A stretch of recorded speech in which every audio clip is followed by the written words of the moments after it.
नमस्कार, मैं अंजना और आप देख रहे हैं न्यूज वन टुडे। आइए बढ़ते हैं आज की बड़ी खबर की ओर।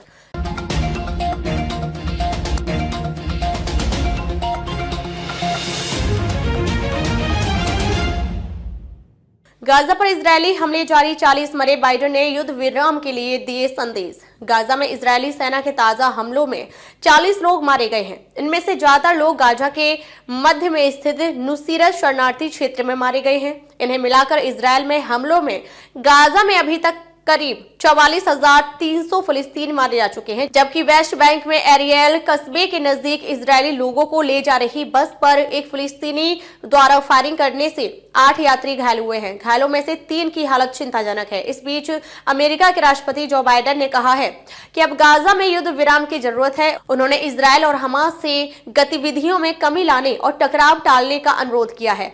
बाइडेन ने गाजा में युद्ध विराम के लिए नए प्रयास के संकेत दिए हैं। लेबनान में बुधवार को युद्ध विराम लागू हो चुका है, लेकिन इजरायली सेना द्वारा उसके उल्लंघन की सूचनाएं आ रही हैं। सीरिया में छिड़ी लड़ाई, इजरायल पर आरोप।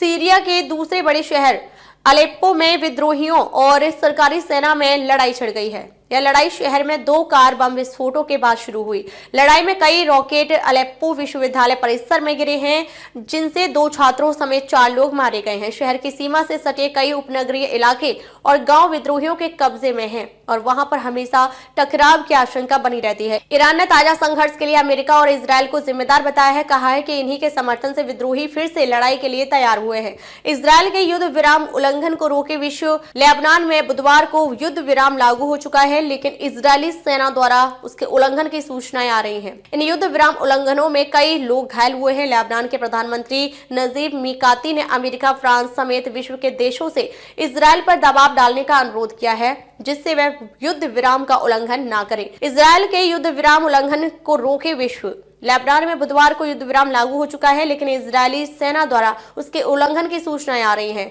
इन युद्ध विराम उल्लंघनों में कई लोग घायल हुए हैं। लेबनान के प्रधानमंत्री नजीब मिकाती ने अमेरिका, फ्रांस समेत विश्व के देशों से इजरायल पर दबाव डालने का अनुरोध किया है, जिससे यह युद्ध विराम का उल्लंघन न करे।